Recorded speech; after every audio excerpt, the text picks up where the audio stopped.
ரஹ்மத்துல்லாஹி வரகாத்துஹு. என் அன்பிற்குரிய பெரியவர்களே, சகோதரர்களே, நம்முடைய திருச்சி சத்திர பஸ் ஸ்டாண்ட் பெரியசாமி டவரில் வேலை பார்த்து கொண்டிருந்த சகோதரர் நூர் முகமது அவர்கள் 2 கிட்னி பாதிக்கப்பட்டு சிகிச்சை பெற்று வருகிறார்கள். அவருக்கு மாற்று சிகிச்சைக்காக ஏறத்தாழ 4 லட்சம் முதல் 6 லட்சம் வரை செலவாகும் என்று மருத்துவர்கள் கூறியிருக்கிறார்கள். அந்த அடிப்படையிலே அவருடைய குடும்பம் ஏழ்மையான குடும்பமாக இருக்கிறது. அந்த அடிப்படையிலே நாம் உதவி செய்யக்கூடிய நிலையில் தள்ளப்பட்டிருக்கிறோம்.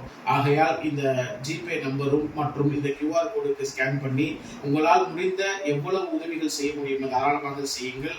அது மட்டுமல்லாமல் நாம் அந்த சகோதரர்களுக்காக அதிகமாக பிரார்த்தனை செய்ய வேண்டும். நபிகள் நாயகம் சொன்னார்கள், யார் மற்றவருக்காக பிரார்த்தனை செய்கிறார்களோ அவர்களுக்காக ஒரு வானவர் பிரார்த்திக்கிறார். அப்படி என்ற பிரார்த்தனையும் நாம் மேற்கோள் காட்ட வேண்டும். பிரார்த்தனை அதிகமாக ஈடுபட வேண்டும். குறிப்பாக அந்த QRக்கும் மற்றும் ஜிபே நம்பருக்கு அதிகமாக நம் பொருளாதாரத்தை கொடுத்து அவர்களுக்கு உதவி செய்யுமாறும் அன்போடு கேட்டுக்கொள்கிறோம். அஸ்ஸலாமு அலைக்கும் வரஹ்மத்துல்லாஹி